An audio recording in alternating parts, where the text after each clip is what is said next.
Gece düşür yine, şehir sanki donur. Küçe lampaları da sanki yorulup solur. İçimde ses küy var ama çölüm sakit. Her hatire kaydı vurur eyni nökteni sen gittin.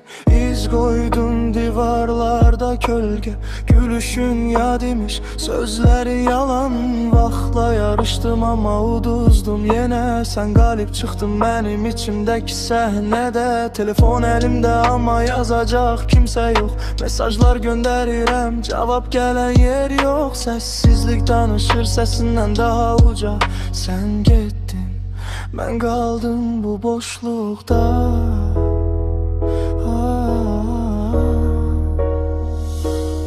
Kara gece içinde ışık yol yok. Boş küçeler her yer senden hatire. Sevgi dilberi kara yazdı talime. Sen gittin, kaldım hayalen var. Üzgün mənə baxır, amma mən orada yoxam. Sanki içimden kimse çıkıp kalıp o boş adam. Gözlerim yorulup artık yuxusuz gecelerden. Adını silə bilmirəm keçmiş seyfələrdən. Sözler ağır gelir, danışmaq da çətin.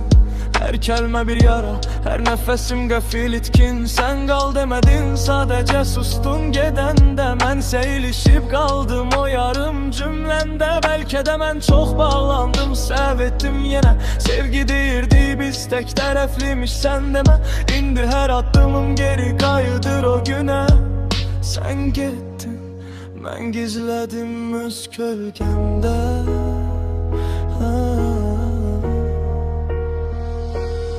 Kara gece içinde ışık yol yok. Boş küçeler her yer senden hatire. Sevgi dedikleri kara yazdı talihime. Sen gittin, kaldım hayalen var. Ah geçti değiller ama içimde dayanır. Her hatire eyni yerde beni yine uyandırır.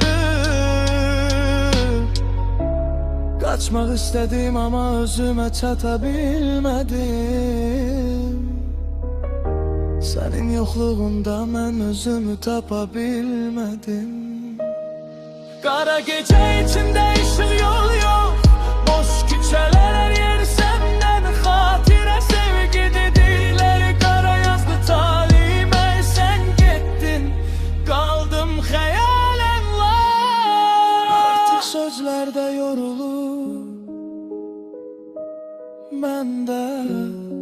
Sadece gece danışır içimde.